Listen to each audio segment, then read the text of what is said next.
the movie, the screening, the best, which I take to be, first of all, the highest compliment, because there is no tougher critic, but also great good hope for interest in... In the quiet corners of Hollywood, a light has gone out. The world reels as it comes to terms with the loss of a true titan of cinema, a figure whose presence defined generations, whose artistry shaped hearts, and whose quiet resilience whispered truths the camera could barely capture.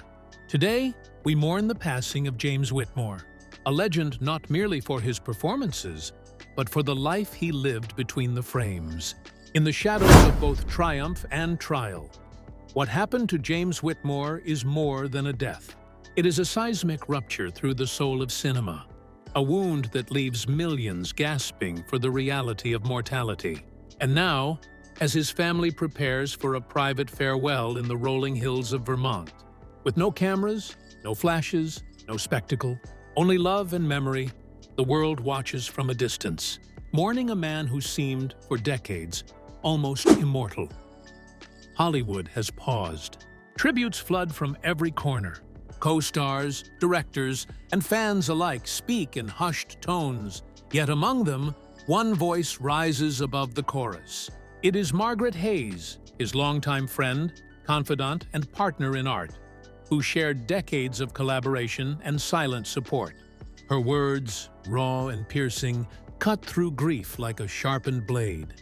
"He was the compass in the storm," she whispered, trembling. "The soul who reminded me why we endure." Before we step into this journey, take a moment. Pause. Let this tribute be not just words on a screen, but a gesture of respect to a man who gave everything to the world and whose absence is felt like a sudden chill in the spine of life itself. James Whitmore's story did not begin in the glow of studio lights, but in the shadows of hardship.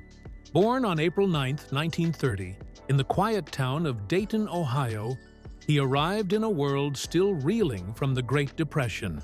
His father, a factory worker, and his mother, a school teacher, instilled in him an early understanding of life's fragility. Yet fate tested him mercilessly. At the age of 7, James contracted polio, leaving him confined to a hospital bed for months, his small body racked with pain, his spirit dragged through fear and doubt. But resilience was stitched into his very essence. His mother's gentle hands massaged life back into stiffened limbs, whispering encouragement into the silence. She did not shout victory, but she offered the quiet insistence that surrender was not an option. Those early lessons would carve the foundation of a man who would later confront rejection, loss, and doubt with unwavering determination.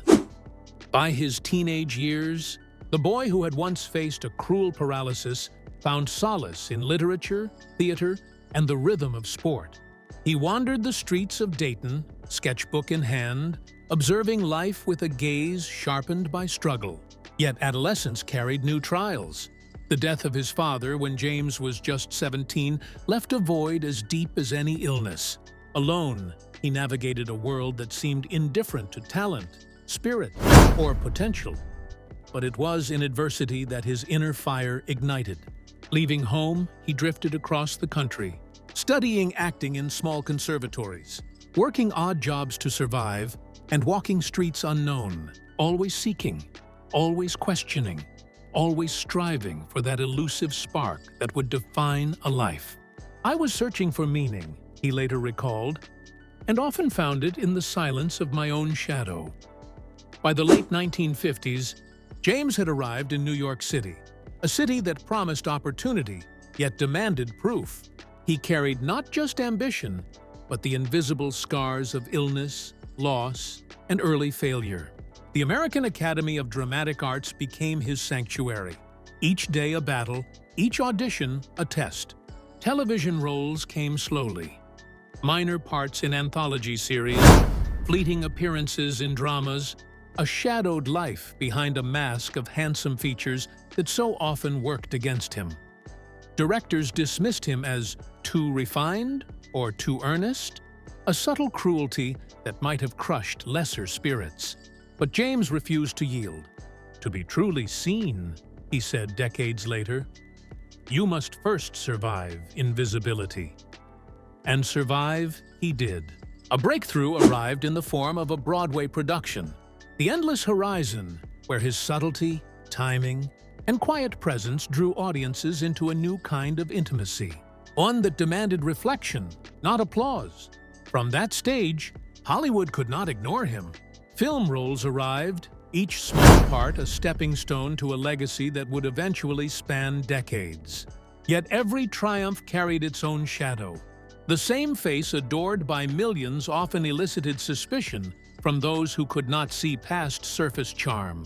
And so, the very gifts that had opened doors became chains, testing his patience, resolve, and vision at every turn. By the 1970s, James Whitmore had achieved cinematic prominence, yet his rise was tempered by private grief. Roles in films like The Silent Witness and Shattered Dreams immortalized him on screen, yet off-camera, he bore the quiet burdens of a life etched by loss. Colleagues spoke of his intensity, his relentless preparation, his insistence on truth in performance. He did not merely act, he inhabited, absorbing the emotions of characters, carrying them beyond fiction into the realm of the human experience. And still, the weight of expectation pressed upon him. When films faltered, when critics whispered doubts, he endured the sting silently, internalizing failure as a teacher rather than a verdict. In interviews, he described those moments with the candor of a man shaped by adversity. Every rejection, every shadowed glance, every whisper of doubt became fuel. I learned that resilience is not loud. It is persistence when all odds demand surrender. But James's greatest legacy was not merely in performance. It was in vision, in mentorship, in the quiet cultivation of new voices. In 1982, he co-founded the Whitmore Film Institute, a sanctuary for independent filmmakers overlooked by studios, a place where stories could breathe, where art could thrive beyond the glare of commercial spectacle. For years, skeptics scoffed, whispering that a handsome actor could never be a patron of art. Yet under his guidance, the Institute nurtured countless filmmakers, transforming the landscape of American cinema and ensuring that voices once silenced would be heard. Through this work, James embodied a rare truth, that legacy is not measured in accolades, but in impact, not in fame, but in the lives lifted, the stories nurtured, and the courage inspired. He gave not for glory, but for the enduring value of expression, for the belief that cinema could reflect the human condition in its rawest, most authentic form. Personal life, too, was a landscape of triumph and sorrow. He married twice, each union carrying moments of joy and heartbreak.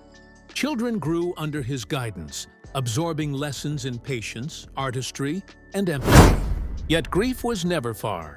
The death of his first child in a tragic accident left scars that no screen could capture. He carried loss privately, allowing it to shape, but never define, his contributions. Friends and collaborators noted the quiet dignity with which he bore suffering, the refusal to allow pain to consume his generosity or vision. Margaret Hayes, his confidant, reflected on these years with reverence. James loved fiercely, worked tirelessly, and bore grief with a grace that seemed almost impossible. He reminded us that to live fully is to endure, and to endure is to honor the gift of being alive.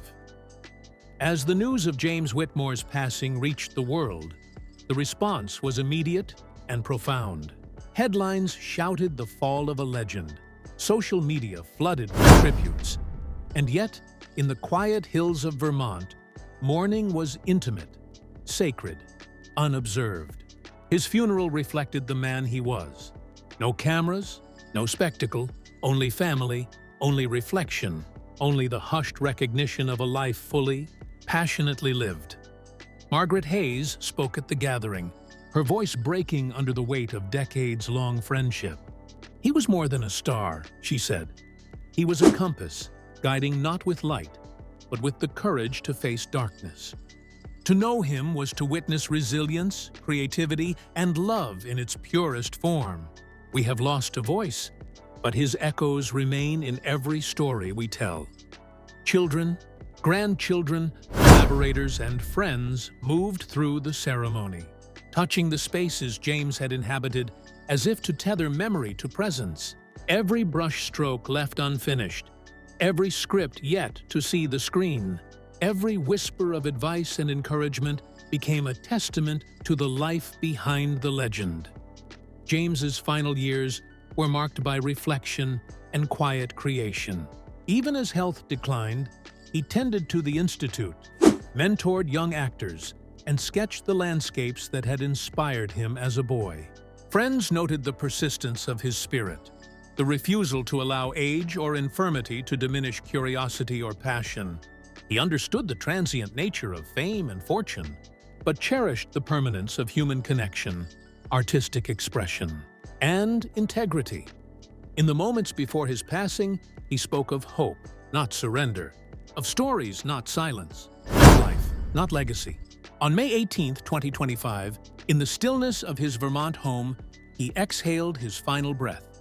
No red carpet, no camera lens, only the quiet recognition of a life that had shaped hearts and minds, lifted voices, and transformed art into something profoundly human.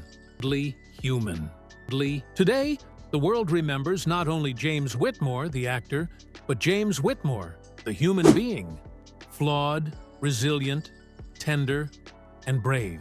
His legacy lives in the films he performed with quiet intensity, in the filmmakers he nurtured, in the children and grandchildren who carry his lessons, and in every audience member touched by the truth he portrayed on screen.